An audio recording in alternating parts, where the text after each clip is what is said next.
Today we start the digital image processing. In previous lecture, I give the introduction about the digital image processing and what are the course content. And first of all, what is the digital image processing and what do you mean by digital image? First of all, digital image processing means a signal. Write down. An image may be defined as two-dimensional signal. Image is a two-dimensional signal. A digital image is 2D signal. Likewise, you can represent it as a digital image can be represented as fxy. A two-dimensional function where x and y are spatial coordinates are the spatial coordinate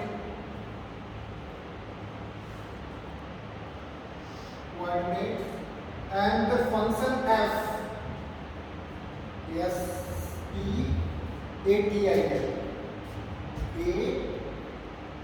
spatial means आपका two dimensional spatial signifies as the two dimensional the coordinates this is the simple coordinate system and f signifies the amplitude of at any pair of coordinate x, y and it is signifying the intensity value. And this f function, this can be representation of image can be represented in mathematically. Means the any image can be represented by a two coordinate system. Here this is the smallest unit of the image can be represented by a pixel. Here, this is the intensity value.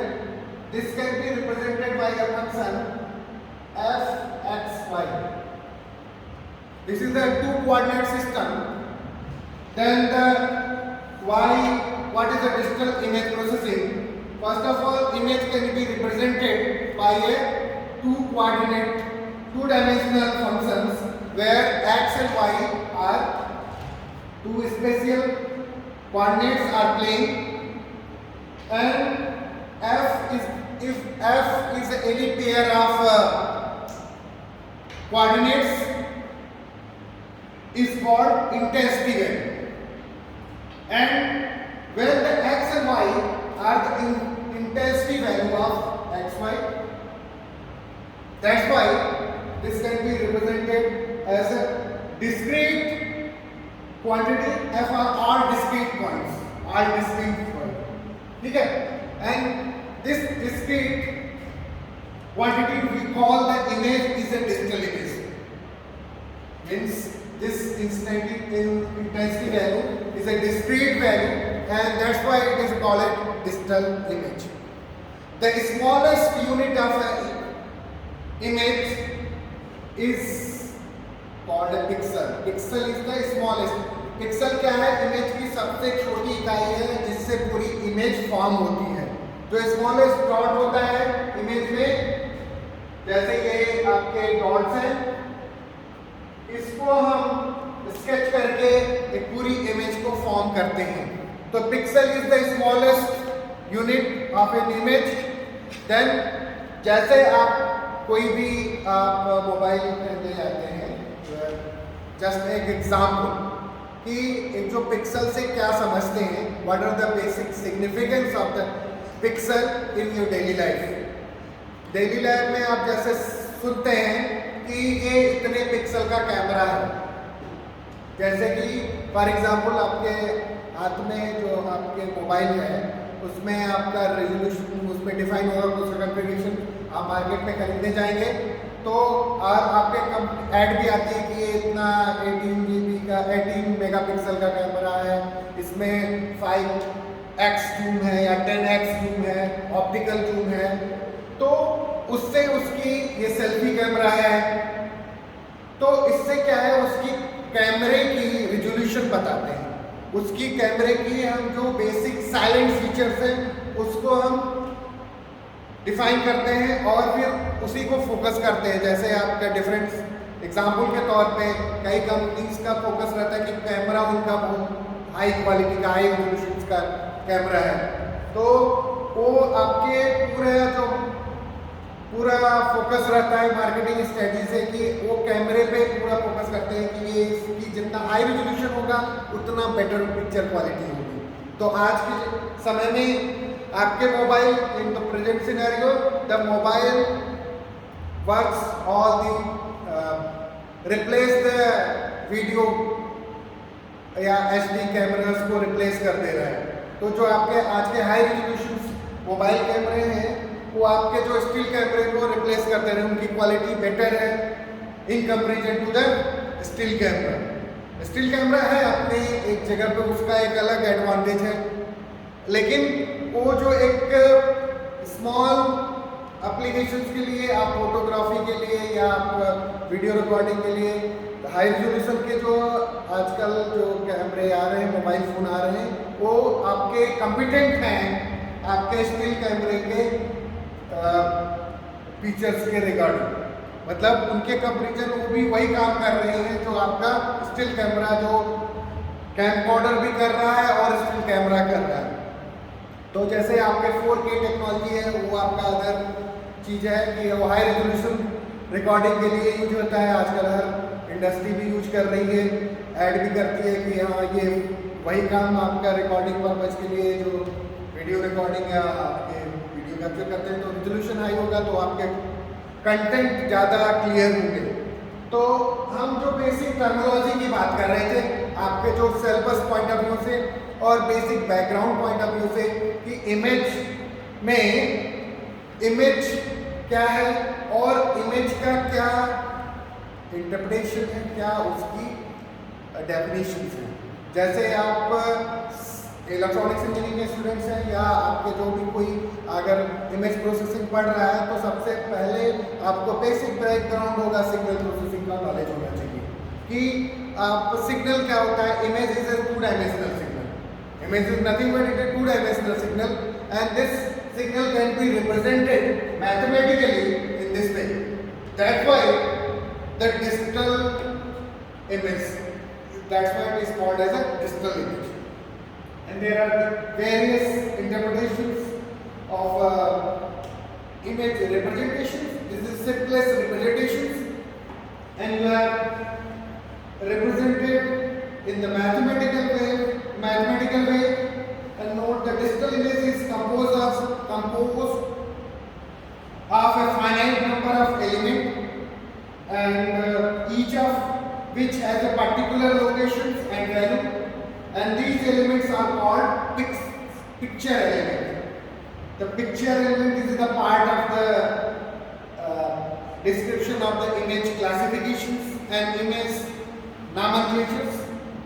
There the basic elements are called picture elements. क्या है, pixels क्या है, these are the basic terminology. Picture element क्या है, pixel क्या है, the smallest unit is called a pixel. It's a rectangular dot point. Image element tells and pixels.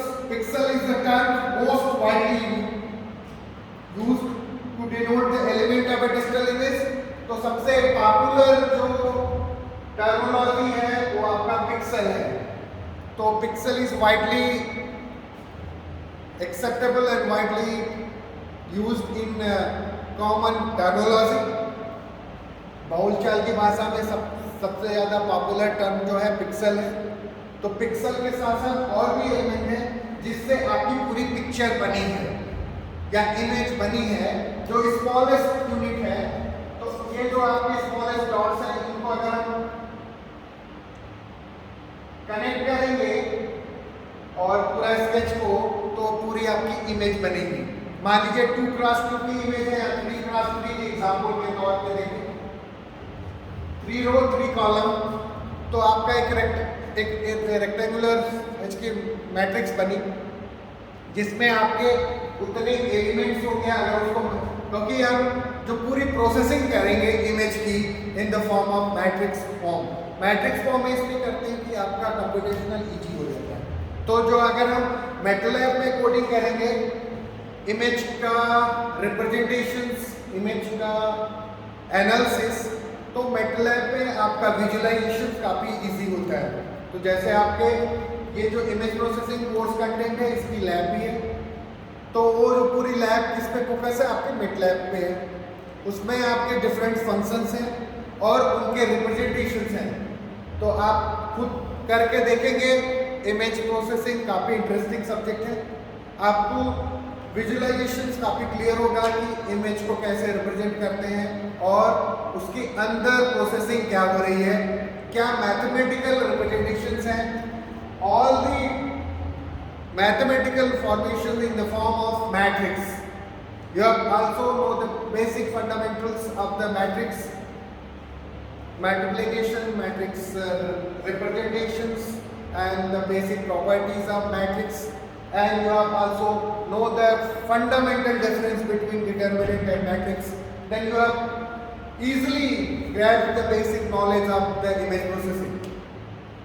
You have also revised the basic concept of the matrix theory, linear algebra, and so on.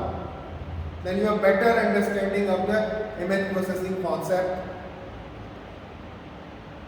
Then this is the basic concept of image processing, and the vision of the most advanced of our sensor in the digital era. There are various technologies are involved to capture the image. The various sensors are present to capture the image in the various applications. जैसे आपका image processing का applications different fields में है. Likewise, you have used the various sensors for capturing the image in the medical image applications. जैसे आप thermal imaging का भी applications देखा होगा, मेडिकल इमेजिंग का भी एप्लीकेशंस आपका मेडिकल डायग्नोसिस के लिए करते हैं। एक्सरे बहुत ही सिंपल एग्जांपल है, अल्ट्रासाउंड है और सीटी है, पेट है, कंप्यूटर टोमोग्राफी जिसे कहते हैं। ठीक है, आपकी मेडिकल डायग्नोसिस के लिए there are various medical imaging techniques are involve to diagnose the diseases. So these are the applications of the image processing in your life in the various fields of. बहुत से जगह पे आपका image processing का application है, जैसे आपका remote sensing का काफ़ी आजकल यूज़ है।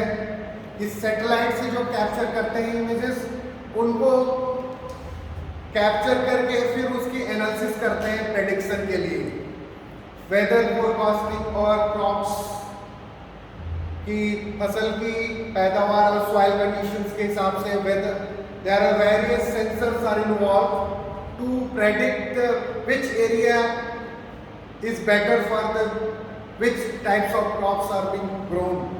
मतलब कौन सी फसल कहाँ के लिए उपयुक्त है, कहाँ के लिए कौन सी वेदर कंडीशंस उपयुक्त है, उस तरह के।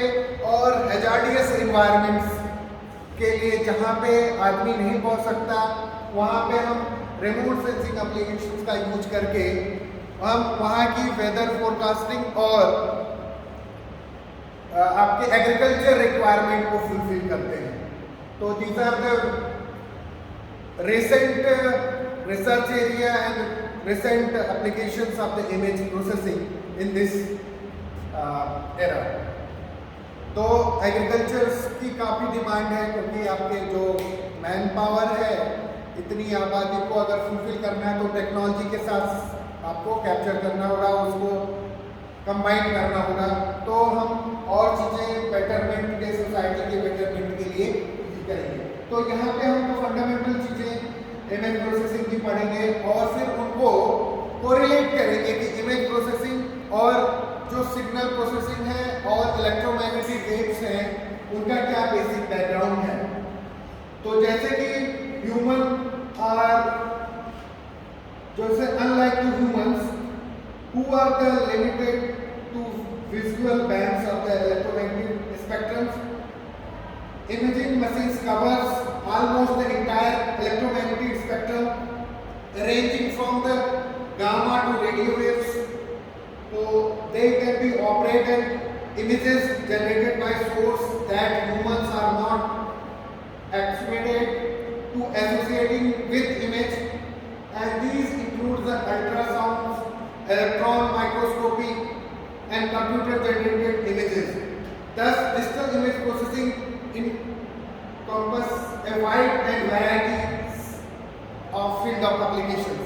तो जो हमने डिफरेंट नेम लिए हैं जैसे कि कंप्यूटर टोमोग्राफी सीटी की बात करते हैं, पेट स्कैन की बात करते हैं जो आप मेडिकल एप्लीकेशंस की यूज करते हैं, अल्ट्रासाउंड इमेजिंग की बात करते हैं, तो इलेक्ट्रॉन माइक्रोस्कोपिक स्कैनिंग की बात करते हैं, टेम सैम की बात करते हैं। तो ये सब जो एप्लीकेशंस हैं ये आपके वाइड एप्लीकेशंस हैं in the field of image processing. तो ये डिफरेंट एप्लीकेशंस के लिए यूज है मेडिकल डिजीज डायग्नोसिस के लिए कि हम शरीर का बॉडी पार्ट का पर्टिकुलर एरिया का इमेज लेते हैं, जैसे ब्रेन की प्रोसेसिंग करनी है तो सीटी करते हैं, पेट स्कैनिंग करते हैं, डिफरेंट टाइप्स की डिजीजेस हैं जैसे कैंसर की डायग्नोसिस करना है तो पर्टिकुलर सेल्स की एनालिसिस करते हैं by using some MRI, magnetic resonance imaging. These are also a type of image processing application. MRI is the most prominent scanning method. These are the vast area of applications in the medical domain. These are the various applications of the image processing, and you have focus on the basic background of image processing. And you have also know the image processing and digital image processing, why it is called digital image processing, and the various elements are involved to build a image processing.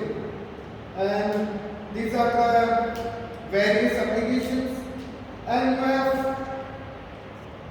improved the performance of the image processing, then you have recent technologies are involved जो आप आजकल सुनते हैं artificial intelligence AI की काफ़ी आप users देख रहे हैं, चैट जीपीटी का नाम सुना होगा अभी, और भी कई एप्लीकेशंस हैं जो आपके इमेज से, जैसे आपका कोई इमेज लिया फिर उससे उसका टेक्स्ट में रूपांतरण किया, मतलब आपका इमेज है उसकी इंफॉर्मेशन को हम इमेज को टेक्स्ट में कन्वर्ट कर देते हैं easily by using AI application, artificial intelligence, मतलब उसके फीचर्स को सेलेक्ट करेंगे, फिर उस इमेज वो कहाँ की इमेज है उस इमेज को by using the recent technology advancement in the image processing, you have combined the AI application with image processing and you have invent the new applications. तो आपका आजकल तो ओपन एआई का एप्लीकेशन काफ़ी चर्चा में चल रहा है, चैट जीपीटी की काफ़ी लोग यूजेस कर रहे हैं। तो वो क्या चीज़ है कि जितने भी आपके ट्रेंड डेटा हैं, डेटा सेट हैं, उनको लिंकअप करके आप क्वेश्चन पूछिए, उसका जवाब वो दे दे रहा है, क्योंकि वहाँ पे उनकी प्री लाइब्रेरी में वो प्री ट्रांसफॉर्म एक मॉडल है, जनरेटिव मॉडल है, वो आपके जितने भी आपके यूनिवर्सल और डेटा टाइप हैं उनको उसमें वहाँ पे ट्रेन किया है, उनसे वो आप लिंकअप कर रहा है और उसके करस्पॉन्डिंग वो आपके आंसर जो चीज़ कह रहे हैं उसके हिसाब से वो आंसर जनरेट कर रहे हैं। तो उसके पीछे आपकी काफ़ी बड़ी रिसर्च प्रोजेक्ट है और वो काफ़ी अभी रिसेंट इमर्जिंग टॉपिक बना हुआ है, काफ़ी लोग यूज भी कर रहे हैं। और उसमें कुछ कमियां हैं, जैसे कि यहाँ पे डाइवर्सिटी है, इंडिया में आपके डिफरेंट लैंग्वेजेस बोले जाते हैं, वो इंग्लिश के लिए फुलफिल है, ये अभी जो ओपन जीआई या जो चैट जीपीटी की चर्चा काफ़ी सोशल मीडिया और हर डोमेन में आप सुन रहे होंगे, न्यूज़ में अभी काफ़ी चल रहा है रिसेंट, तो उनके और आपके जो फिजिबिलिटी है कि ये तो आपके काफ़ी अच्छे आंसर दे रहे हैं और काफ़ी टेस्ट को आपका वो फुलफिल कर रहा है कि कई एप्लीकेशंस में सुटेबल है, हर चीज़ का वो आंसर दे रहा है, लेकिन अगर वो इंग्लिश में आपके अगर हर डोमेन के आंसर दे रहा है, कोडिंग भी कर दे रहा है, आपके डिफरेंट एप्लीकेशंस को फुलफिल कर रहा है, लेकिन अगर वही हिंदी में अगर कोई कन्वर्सेशन हो रहा है तो उसका वो उतना प्रॉम्प्ट एक्सेप्ट और उसका कन्वर्जन नहीं है, क्योंकि हिंदी में इतनी वेरिएशंस हैं, संस्कृत में इतनी वेरिएशंस हैं, अभी हर सेमेंटिक के लिए, हर लैंग्वेज के लिए वो मॉडल अभी फिजिबल नहीं है। तो इंग्लिश के लिए तो आपके इंग्लिश की डेटा सेट से वो लिंकअप है, आप इंग्लिश में कोई भी क्वेश्चन पूछिए उसका वो काफ़ी अच्छा जवाब और सटीक जवाब, मतलब जो आप सोच सकते हैं उसके हिसाब से वो ट्रेन डेटा का आंसर बता रहा है। जैसे कि आप न्यूज़ में देख रहे होंगे कई टेस्ट को पास किया है, आपके कई यूनिवर्सिटीज़ के टेस्ट में उन्होंने उससे चेक किया कि उसने काफ़ी अच्छा आंसर दिया, लेकिन वो हर लैंग्वेज के लिए अभी फिजिबल नहीं है, अभी कई चीज़ें उसमें अभी चल रहे हैं इम्प्रूवमेंट। तो वो एक तरह से इसका प्रोजेक्ट है, वो एक स्टार्टअप ही था और उसको अभी, लेकिन हर कंपनी ने उस कई तरह के अपने प्रोडक्ट निकाले, ये काफ़ी अभी सक्सेस चल रहा है। तो अभी काफ़ी डिबेट भी चल रहा है कि ओपन एआई या चैट जीपीटी सबकी जॉब को ख़त्म कर देगा, क्या कर देगा, कि ये सब काम तो कर ही दे रहा है, लेकिन वो आपके ह्यूमन ब्रेन को नहीं प्रेडिक्ट कर सकता ना। ह्यूमन ब्रेन आपका मेन मास्टर है, उसमें पूरी प्रोसेसिंग होती है। अगर आप अपने को अपग्रेड करेंगे तो ये चैलेंजेस को फुलफिल करेंगे, अगर अपने समय के साथ अपनी चीज़ों को ग्रैब नहीं करेंगे, टेक्नोलॉजी के साथ अपग्रेड नहीं होंगे, तो आपके लिए वो दिक्कत है। अगर टेक्नोलॉजी डिपेंडेंट पूरी तरह से रहेंगे, ह्यूमन ब्रेन का यूज नहीं करेंगे, क्योंकि human brain is a master computer, क्योंकि ह्यूमन ब्रेन में हर तरह के जो रिएक्शन है, सिग्नल्स की प्रोसेसिंग है, सब मास्टर आपका ह्यूमन ब्रेन है। यहाँ पे जो इमेज बनती है वो पूरी प्रोसेस होती है, आपके न्यूरॉन्स जो आपके हैं सिग्नल्स जा रहे हैं, फिर उसके हिसाब से आपके पूरे एक तरह से यहाँ भी तो ह्यूमन विजुअल सिस्टम है, वो उसी तरह से वर्क करता है जैसे आपका कंप्यूटर करता है। तो जैसे एक नई एरिया है SCI, ह्यूमन कंप्यूटर इंटरफेस, ठीक है, एक काफ़ी चीज़ें नई चीज़ें हैं कि आपका जो ह्यूमन की तरह आपका कंप्यूटर वर्क कर रहा है। कॉग्निटिव साइंस या कॉग्निटिव कंप्यूटर कई लोग आप बात करते हैं कि ये रिसेंट एरिया है जिसमें आपका जो ह्यूमन पे ब्रेन पे प्रोसेस हो रहा है कि कैसे सिग्नल की प्रोसेसिंग ब्रेन में हो रहा है, आपके न्यूरॉन्स ब्रेन के सिग्नल्स को एक्टिवेट करते हैं, फिर कैसे प्रोसेस होता है नर्वस सिस्टम से, और आपके ब्रेन, ये these are the brain image processing, ये ब्रेन सिग्नल प्रोसेसिंग भी एक वाइड एरिया है, रिसर्च का टॉपिक है, क्योंकि आपकी बॉडी पूरा जो जजमेंट है, जो आपका प्रोसेसिंग थॉट्स है, सब ब्रेन से होता है। जैसा आप सोचेंगे वैसा होगा, जैसा जितना आप नॉलेज गेन करेंगे उसी हिसाब से आप अपने को अपग्रेड करेंगे, ठीक है। तो ये है कि आप समय के साथ अगर अपने को चेंज करेंगे तो आप आगे जाएंगे, तो आप सरवाइव करेंगे, तो आपके लिए जॉब अपॉर्चुनिटी बेटर होगी। अगर आप टेक्नोलॉजी पे पूरी तरह से डिपेंडेंट रहेंगे, आप नॉलेज नहीं गेन करेंगे, तो आप फिर पीछे रह जाएंगे। तो that's why it is the basic example of the digital image processing and what are the basic concept of the digital signal processing and what are the basic application of digital image processing. That's why these are the basic concepts of digital signal processing and what are the origin of the digital image processing. You have also known the first digital pictures is produced by 1921.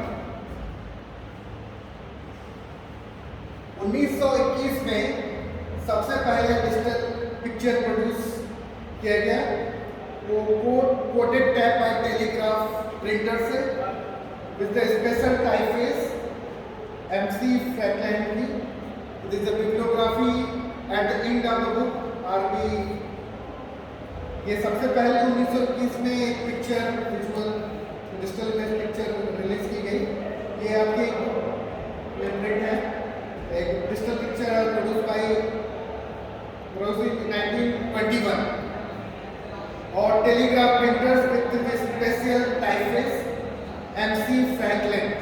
MC Franklin की 1921 में सबसे पहली digital image picture. और फिर उसके बाद digital pictures is made in 1922. 1922 में फिर दूसरी पिक्चर आपके प्रिंट गई जो विजुअल पिक्चर वो थी punch after the signal had been crossed by alternative wise MC Franklin. ये आपको इसी तरह से फिर there is a chronicle order to invent the various inventions. The first application of digital image was in the newspaper industry. सबसे पहले जो picture produce की गई या इन्वेंट की गई वो आपके न्यूज़पेपर इंडस्ट्री के द्वारा की गई. वो भी कब? It is a submarine cable. When picture was first send by, वो पहली पिक्चर कब भेजी गई? वो सबमरीन केबल के द्वारा बिटवीन लंदन और न्यूयॉर्क के बीच में भेजी गई.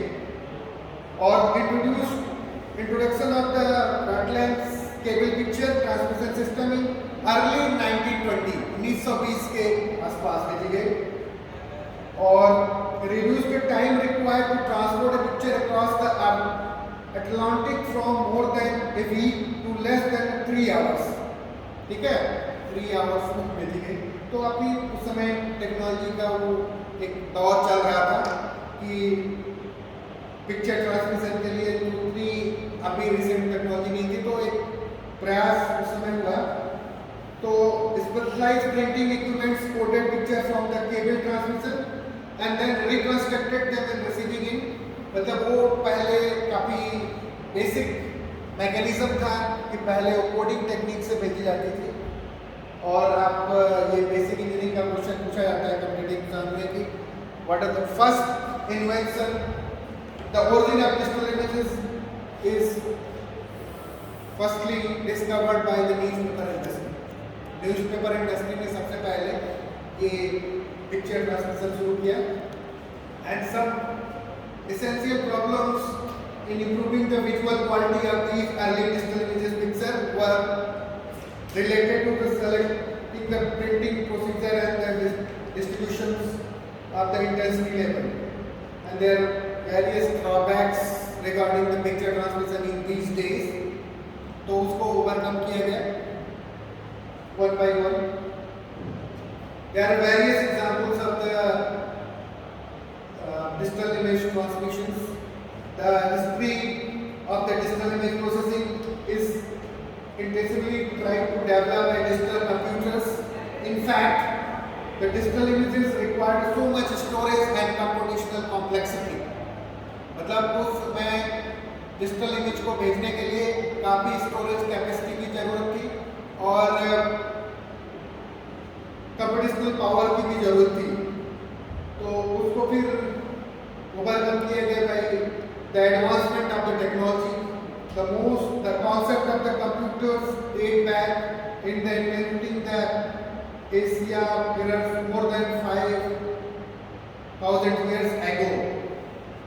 तो फिर धीरे धीरे टेक्नोलॉजी अपग्रेडेशंस पर टेक्नोलॉजी में काफ़ी चीज़ें इम्प्रूवमेंट हुई.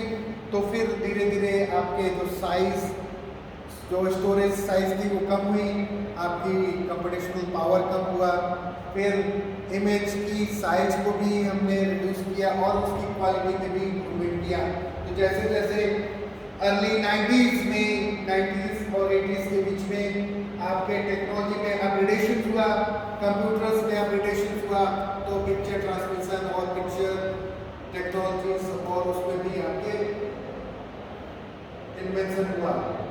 तो इस तरह से लेट 1960s में आपका और अर्ली 70s में मेडिकल इमेजिंग और रिमोट सेंसिंग की एक नया युग हुआ, जिसमें हम कंप्यूटराइज्ड एक्सियल टोपोग्राफी कैट का यूज किया, CAT।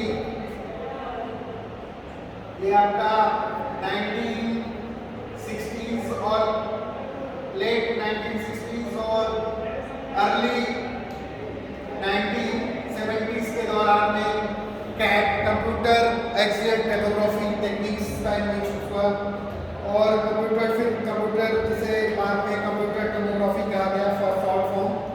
The most important events in the application of image processing in medical diagnosis. ये काफी एक क्रांतिकारी दौर रहा कंप्यूटर मेडिकल डायग्नोसिस के लिए। कंप्यूटर टोमोग्राफी के इन्वेंशन की वजह से आपके मेडिकल डायग्नोसिस में क्रांतिकारी चेंज हुआ, जो आपके ह्यूमन लाइफ में या आपके जो डिजीजेस का डायग्नोस करने में काफ़ी डॉक्टर्स को एक काफ़ी इम्प्रूवमेंट हुआ वो आपको डिजीज की डायग्नोसिस करने में। इसी तरह से मटेरियल साइंस के प्रॉपर्टीज को इन्वेंट करने के लिए इलेक्ट्रॉनिक्स स्कैनिंग टैम्प और सैम्प, ये भी एक तरह से इमेजिंग टेक्नोलॉजी का एक इन्वेंशन हुआ कि उनकी प्रॉपर्टीज़ को डायग्नोस करने के लिए मटेरियल्स की प्रॉपर्टीज़ को कैरेक्टराइज करने में काफ़ी क्रांतिकारी चेंज हुआ, जिससे हम उसके प्रॉपर्टीज़ को इजीली एनालाइज कर सकें और फिर एक्सरे इमेजिंग के थ्रू बॉडी के और मटेरियल्स की प्रॉपर्टी उसको हम कैरेक्टराइज कर सकें, जो मटेरियल साइंस के फील्ड में एक क्रांतिकारी चेंज हुआ। जो आपके मटेरियल्स के जो रिसर्च एरिया जो मटेरियल साइंस में काम करते हैं, नैनो टेक्नोलॉजी में काम करते हैं, तो वहाँ पे इस तरह की टेक्नोलॉजीज को प्रोसेसिंग करके, इमेज प्रोसेसिंग करके, एक्सरे इमेजिंग करके आपके उनसे उनके मटेरियल्स की प्रॉपर्टीज को डायग्नोस कर सकते हैं। तो there are various types of tomographies are dependent to invent the X-ray were discovered in 1895. X-ray 1850 में 95 में इन्वेंट हुआ, फिर उसके 1901 में नोबेल प्राइज मिला, किसको मिला, और ये फिजिक्स का एक तरह से इन्वेंशन था फिजिक्स के फील्ड में। These two inventions nearly 100 years apart led to some most important applications in image processing today. आज के इस दौर में ये जो इन्वेंशन काफ़ी यूजफुल है, एक्सरे और टोमोग्राफी काफ़ी यूजफुल है आज मेडिकल इमेजिंग में। तो these are the various applications and various application in the image processing and medical image processing and various technological advancement in the image processing। बहुत से आपके टेक्नोलॉजी के जो चैलेंजेस हैं और उनमें जो क्रांतिकारी चेंज हुआ, ये सब हमने आज डिस्कस किए। In the next class you have discuss the various applications and the basic background of the digital image processing, and then what are the basic building blocks of the image processing, and what are the frequency range and the frequency spectrum of the image processing. Thank you.